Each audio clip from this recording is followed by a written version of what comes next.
all dishwasher installation. As I've said before, this fixture isn't a terribly common one we get called in for, but I've done a few since we last talked and I'm feeling much more comfortable with them. The first thing I want to point out is this copper pipe I'm about to sweat out. This was directly hardwired to the previous dishwasher that was in the unit. I find this to be an atypical installation now, but was a very common practice over 10 years ago. You see, if you had to service this dishwasher with this copper line installed, you'd have to fumble around with the dishwasher union underneath it, or in worse circumstances, cut the pipe and solder a coupling later on. Now we use braided supply lines to bridge that gap. They're flexible, they easily connect and disconnect, and all I have to do is put in an R14 valve for it and we are good to go.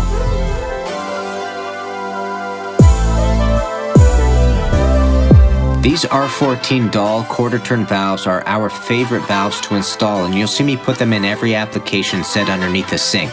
Valves that you have to turn continuously to shut off the water are really difficult for people that have wrist issues or weak grip strength, so a quarter-turn shut-off valve really solves that issue for most people.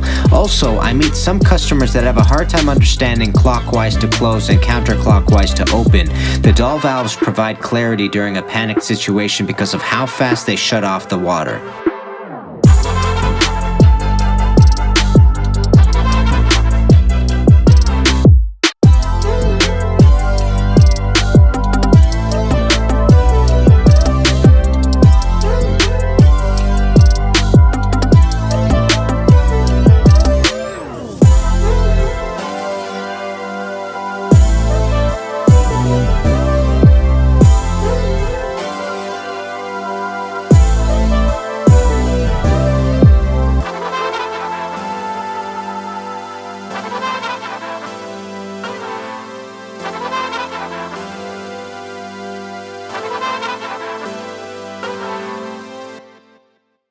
What you're about to see is the weakness the bonnets on the kitchen shutoff valves have. They leak from the stem when you open and close them. In a lot of circumstances, you have to find the sweet spot in the thread where the water doesn't seep through, but that's a difficult concept for customers to grasp, especially when they don't understand the valve itself, which is why we opt to put in ball valves whenever we do riser valves now.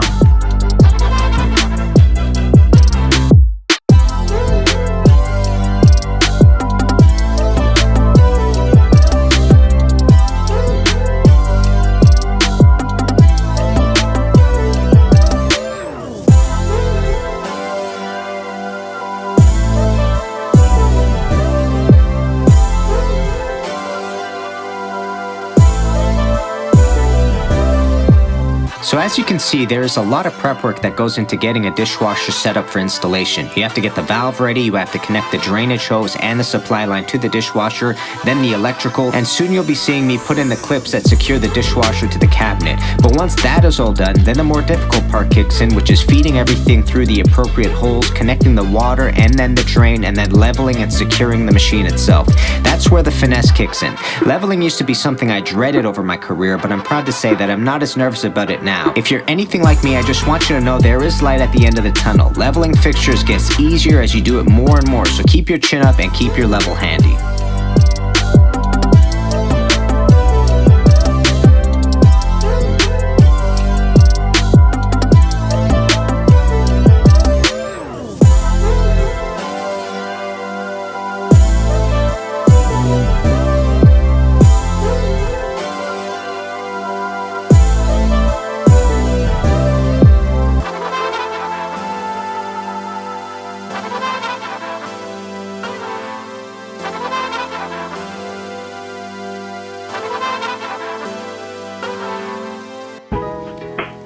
So peeps, let's go over a couple of details in regards to connecting your dishwasher to the kitchen drain. Now what we have to talk about is the location where we're allowed to put the dishwasher Y. The dishwasher Y is essentially where the dishwasher hose connects into the drain. So what I've drawn here below is basically a double compartment sink connection for your kitchen drain. You're allowed to put the dishwasher Y in two locations essentially. You can put it on the horizontal section of the continuous waste, or you can put it on the vertical section. What we we have to remember here, the most important thing is that we have to make sure that this P-trap right here is protecting our dishwasher Y from having sewage gas come back into the house. I have seen in some circumstances people install the dishwasher Y behind or downstream of the P-trap, which goes against what the P-trap is intended to do. Remember, this P-trap right here has a trap steel. It carries a bunch of water in it so that sewage gas cannot get back into the house. This side is connected to the sewer, so it is searching for a way to come back in. So once it hits the water, it's not able to actually penetrate the water and then come back into the unit. But when you install your dishwasher Y downstream of the P-trap, it will have an opportunity to follow the line. So let's say your dishwasher was connected into the other compartment here. Here's your dishwasher. Now you're gonna have sewage gas follow that line all the way back into the dishwasher. So every time you open up the dishwasher, you're gonna get a whiff of sewage gas, which is always gonna be unpleasant. You're gonna wonder why that smell is actually in your dishwasher. I have seen people basically tell us that they think their dishwasher is broken because it has sewage gas coming out of it. Nope, whoever installed it though put it in incorrectly, so we need to protect the dishwasher from the sewage gases itself. So make sure your dishwasher Y is not located there. You have to make sure it's located either on the horizontal or on the vertical. The other thing we have to discuss is every once in a while I'll see somebody install a dishwasher Y in the opposite direction of flow. Remember, flow in this circumstance has to go in this direction, just like so.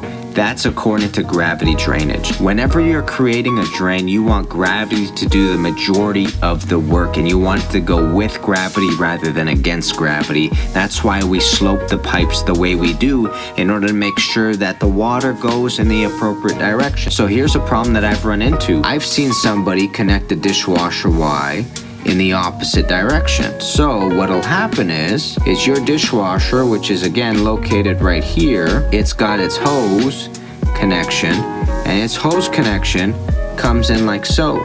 So what'll happen is the dishwasher will discharge, but instead of it going in this direction, which is what we want according to this arrow, it starts going in the opposite direction. Water starts flowing this way first. So water's gonna hit this 90, it's gonna come up into this sink, and it's gonna continue going back down. Now this is a big no-no for a couple of reasons. The first reason is this sink and this basket strainer ends up getting clogged over time, because whatever the dishwasher is discharging, in a lot of circumstances it discharges debris from time to time. This basket strainer is going to take that entire load, and now all of a sudden you're going to see that there's a lot of kind of gunk built up in the basket strainer. Not only that, it's got to flow to the right before finally being taken away with gravity all the way through the P-trap. So it's in the wrong direction essentially. You have to have it go in the appropriate direction of flow. I hope that made sense, peeps. Do me a favor, hit that subscribe button down below, hit that bell notification so you know exactly when we're getting videos, smash that thumbs up, and let's get on to the rest of the vlog.